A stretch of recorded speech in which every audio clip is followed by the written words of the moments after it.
Hey all, welcome back to my channel. Today we have another what's for dinner and we're going to start off with cracked chicken on the barbecue. So I quartered up these mini potatoes. Some of them were sliced a little too big, so you probably should make them sliced smaller just so they cook faster. But I put those in some tin foil. And then I added in some cubed up chicken that I'd seasoned with some garlic powder, salt, and pepper. And then I also added in some green peppers that I'd cut up, as well as some onions.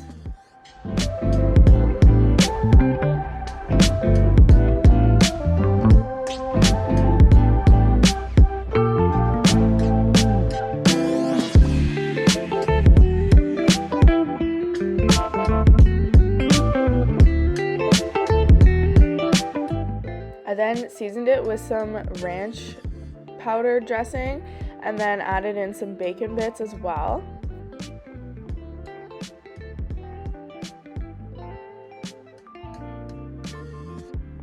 I should have added more olive oil or some butter to this because it made it a little bit dry, so I recommend doing that.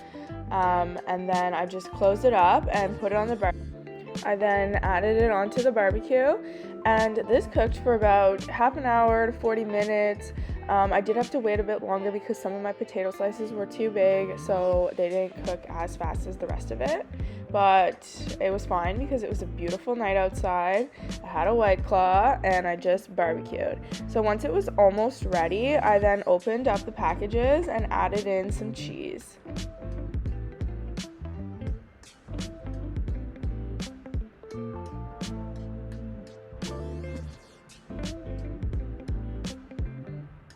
And this turned out really good. My husband and I both loved it. Again, though, I wish I added some more butter or oil and cut up my potato slices smaller so that it wouldn't get dried out. But all in all, it was super easy and it was a really yummy meal. This night we had Philly cheesesteak stuffed peppers, so I just put some butter in a pan and put it on high heat, and then I seared up these sandwich steak slices. Again, you've seen these before in my videos, but they're cheap. They are like $7 and they're thin, which I like. And then I just seasoned both sides with some garlic powder, salt, and pepper, and just left those on for around 3 minutes each side just to cook quickly.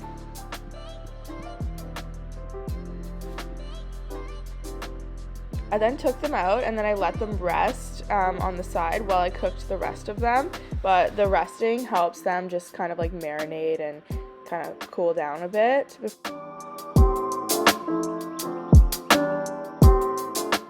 Once those were cooked, I took them out of the pan, added some olive oil into the pan, and then put some chopped up onions and mushrooms in there and just let them cook up in the olive oil and the fats from the steak.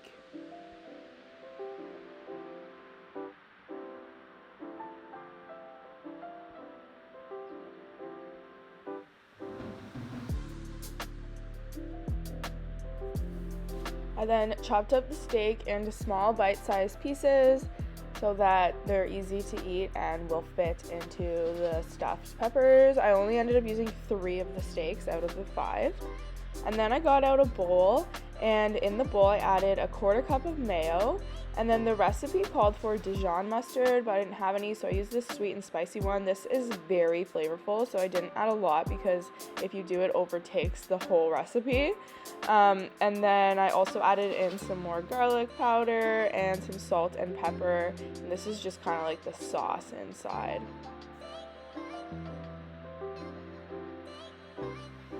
And I spilt it all over the counter, so we're gonna throw that back in there.